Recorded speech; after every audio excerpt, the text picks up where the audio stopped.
बिस्मिल्लाहिर्रहमानिर्रहीम। नाज़रीन अस्सलाम वालेकुम, मैं हूं इमरान वसीम। नाज़रीन, दो मौज़ूआत पर इस प्रोग्राम में आपके साथ हम शेयर करेंगे। हमारी एक ख़बर अदालती महाज से है, दूसरी ख़बर सफ़ारती और दिफाई महाज से है। जस्टिस आयशा मलिक शहबा के इख्तलाफी नोट के बाद जो जस्टिस मंसूर इरशाद ने जो एक फ़ैसला जारी किया है, उस फ़ैसले में हुकूमत के लिए क्या सरप्राइज़ है, हुकूमत के हवाले से या हुकूमत के ख़िलाफ़ क्या रिमार्क्स हैं, क्या ऑब्ज़र्वेशंस हैं, एक तो इस फ़ैसले की डिटेल आपके साथ हम शेयर करेंगे। दूसरी ख़बर, पाकिस्तान और भारत के मबैन जंग बंदी हो गई।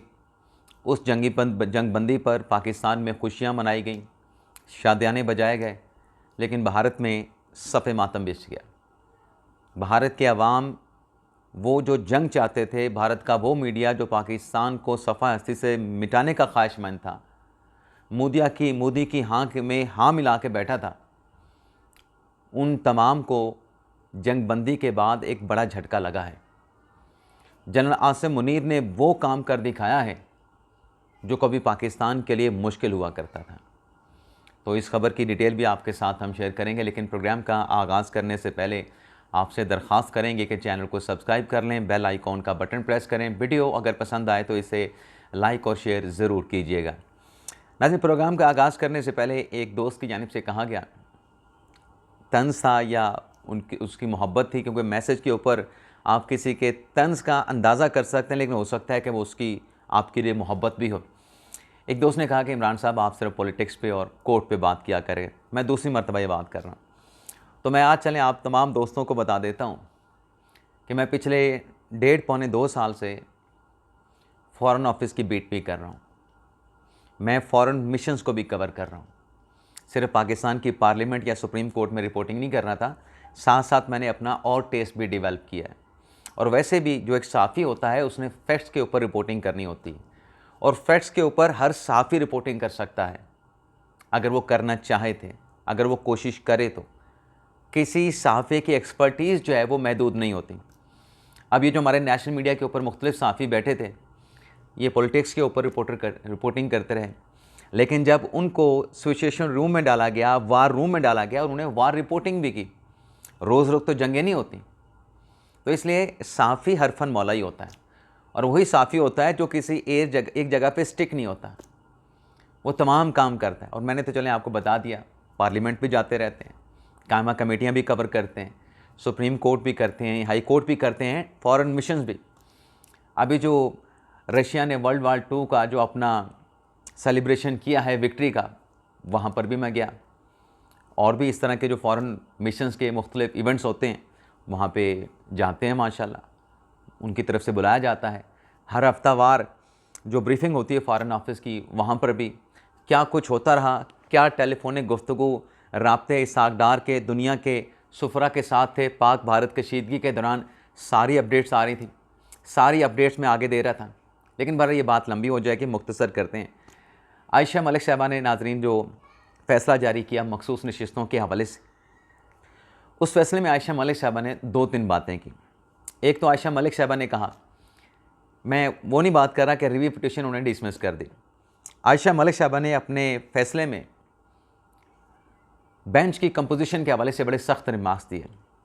एक तो उन्होंने कहा कि ये जो जुडिशल कमीशन बना है, इस जुडिशल कमीशन में हुकूमत की अक्सरियत है, और हुकूमत के जो अरकान पार्लिमान हैं, उन्हें आइनी बेंच के लिए जजेस नॉमिनेट करते हुए बड़ा फेयर और बड़ा ट्रांसपेरेंट होना चाहिए।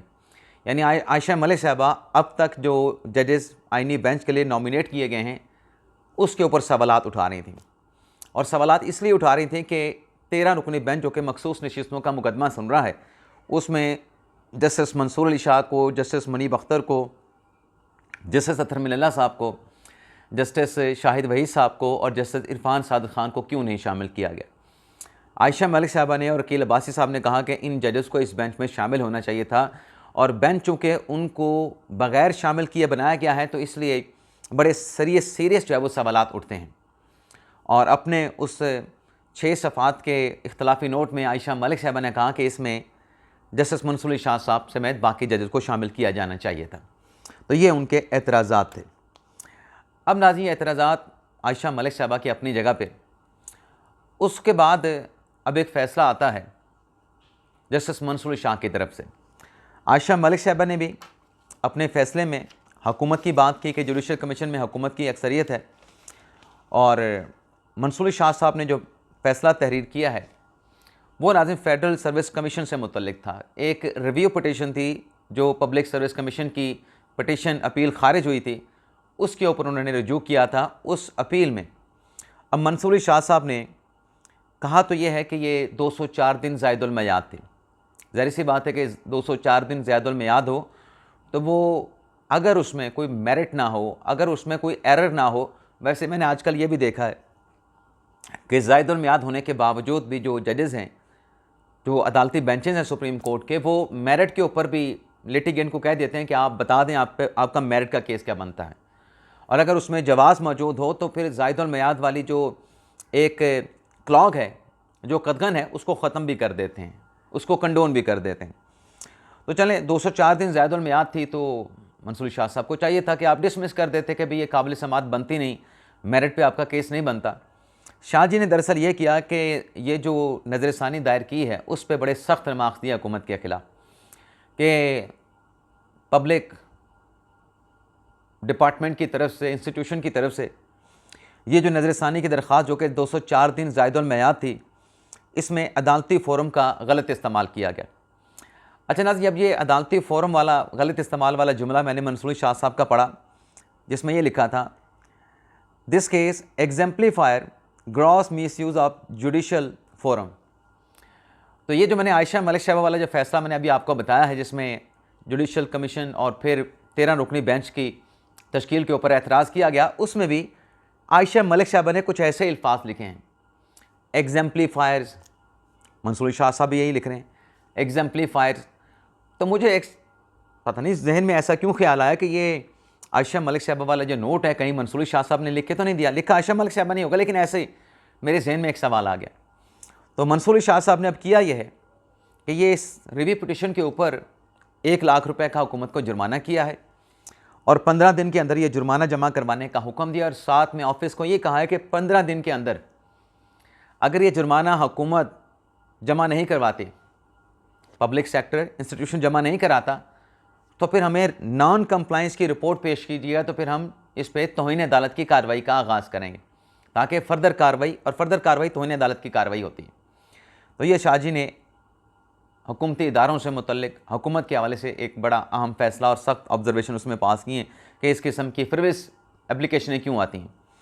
तो इसमें बेंच में मंसूर शाह साहब के साथ जस्टिस अकील अब्बासी साहब थे, और जो इख्तलाफी नोट आया है आयशा मलिक साहबा का, उसमें भी उनके साथ जस्टिस अकील अब्बासी साहब भी थे इख्तलाफ करने वालों में। अब नाज़रीन, पाक भारत कशीदगी के हवाले से बात कर लेते हैं। वैसे नाज़रीन, आपको बताते जाएं कि ये जो पाक भारत जंग बंदी हुई है, ये कल दोपहर 12 बजे तक है। कल 12 बजे पाकिस्तान के डीजी मिलिट्री ऑपरेशन और इंडिया के जो डीजी मिलिट्री ऑपरेशंस हैं वो आपस में बैठेंगे, और आपस में बैठने के बाद जो इश्यूज़ हैं उस पर निगोशिएशन करने के बाद फर्दर ये जो जंग बंदी है, सीज़ फायर है, इसको एक्सटेंड करने या ना करने के हवाले से फ़ैसला करेंगे। अब नाज़रीन, जो पाकिस्तान और भारत के दरमियान जो जंग हुई, भारत मोदी शायद ये इस गलत फहमी में था कि हम पाकिस्तान पे चढ़ाई करेंगे, पाकिस्तान की मुआशी पोजीशन कमज़ोर है, पाकिस्तान में इंटरनल बहुत ज़्यादा सियासी डिस्प्यूट मौजूद हैं, तो पाकिस्तान रिस्पॉन्ड नहीं करेगा। लेकिन पाकिस्तान ने भारत के पहले हमले पे उसको रिस्पॉन्ड किया, और ऐसा रिस्पॉन्ड किया कि पाकिस्तान की जो फ़िज़ाइया थी, पाकिस्तान के जो शाहीन थे, वो इंडियन एयरफोर्स पे, इंडियन हुकूमत कह रही हैं, इंडियन अफवाज पे क़यामत बन के बरसे, क़यामत बन के टूटे। जब मोदी साहब ने ये देखा कि फ़िज़ाइया तो पाकिस्तान की हमारे कंट्रोल से बाहर है, उनकी तो बर्तरी हमसे बहुत ज़्यादा है, तो मोदी साहब ने फिर वो ड्रोन छोड़ दिए। ड्रोन छोड़ने के बाद फिर पाकिस्तान की फ़िज़ाइया को नुकसान पहुंचाने के लिए पाकिस्तान की बेसिस पे हमला किया। अब जब पाकिस्तान की बेसिस पे हमला किया तो फिर पाकिस्तान के तीनों अफवाज ने 4 महाज़ों पे, बहरी पर तो भारत को फटकने नहीं दिया, उनकी नेवी को। फ़िज़ाइया ने और बरी ने मिल के जिस तरीके से भारत के ऊपर फिर मिसाइलों की बारिश की, तो ज़रा ये बताते हैं, अभी वो एक बीच में ख़बर चल रही है कि कोई खातून पायलट पकड़ी गई है, लेकिन जब हम सिक्योरिटीज़ राय से पूछते हैं, उनका एक प्लान तो था, 4-5 दिन मेरे साथ शेयर भी किया गया था कि ऐसा हमने करना है, किसी इंडियन पायलट को जहाज़ को घेर के हमने लाना है और उसको हमने पाकिस्तान में गिरा के पकड़ना है। लेकिन कल की सूरत-ए-हाल के बाद जब उनसे पूछा जाए तो वो ये बताते हैं कि नहीं, जब पाकिस्तान ने कल इंडिया का जो S-400 डिफेंस सिस्टम था उसको जैम करके जब पाकिस्तानी अंदर दाखिल हुए तो उनकी फ़िज़ाइया की ज़रूरत ही नहीं हुई कि अपने लड़ाका तैयारे पाकिस्तान के लड़ाका तैयारों के ख़िलाफ़ मैदान में उतार सके। तो ये बताया जाता है। अब उसके बाद जब नाज़रीन जंग बंदी होती है, भारत का मीडिया रोना पीटना शुरू होता है। पाकिस्तान के मीडिया पे खुशी के शादियाने बजाए जाते हैं, पाकिस्तान के अवाम खुशियाँ मनाते हैं कि पाकिस्तान ने जंग जीत ली। अब भारत के कुछ सोशल मीडिया पे लोग प्रोपेगेंडा करके कहते हैं कि नहीं, पाकिस्तान ने तारीखी सरेंडर कर दिया। भाई, आप पाकिस्तान की बात ना माने, आप इंटरनेशनल मीडिया देख लें वो क्या रिपोर्ट कर रहा है कि पाकिस्तान ने कैसे अपनी बर्तरी साबित की। अगर आप देखें मोदी का ख्वाब क्या था, मोदी का ख्वाब कैसे चकनाचूर हुआ, उस पर आने से पहले अददी बर्तरी हासिल थी। भारत को पाकिस्तान पे अददी बर्तरी हासिल थी और इस जंग के नतीजे में भारत को कमोबेश कोई 100 बिलियन से ज़्यादा का नुकसान हुआ है। 83 बिलियन डॉलर उनके स्टॉक एक्सचेंज में बर्बाद हो गए, लुट गए भारतीय सरमायाकारों के, ताजरों के। और जो IPL का एक मैच है, IPL को मनसूख करने की वजह से, मुलतवी करने की वजह से, एक मैच ना होने से IPL की इंतज़ामिया को 125 करोड़ का नुकसान हुआ। तो ये 17-18 करोड़ ये भी बन जाते हैं 20 करोड़ रुपए। 16 मैचेस अभी बाकी रहते हैं, 20 और 83 103। उसके अलावा पाकिस्तान ने जो जंग के मैदान में उसको नुकसान पहुंचाया वो अलग से है। यानी आप अंदाज़ा करें पाकिस्तान की अफवाज की स्ट्रेंथ का कि जब 5 को मोदी ने पाकिस्तान के 6 मकामात पर हमले किए तो 82 लड़ाका तैयारे मोदी पाकिस्तान के ख़िलाफ़ मैदान में लेके आया था।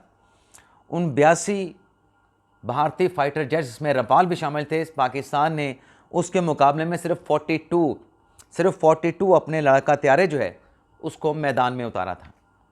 तो इससे आप अंदाज़ा कर लें कि पाकिस्तान को कितनी बर्तरी हासिल थी। पाकिस्तान ने भारत को कैसे धूल चटाई, इसका आप अंदाज़ा कर सकते हैं। 77 इसराइली साख्ता ड्रोन्स पाकिस्तान पे मारे गए, इसराइली जासूस थे। उसके बाद 3 मज़ीद इसराइली जासूस, इसराइली ड्रोन जो है पाकिस्तान ने जंगबंदी के बाद मार गिराए। लेकिन नाज़रीन, कुछ और भी इदाद-ओ-शुमार हैं।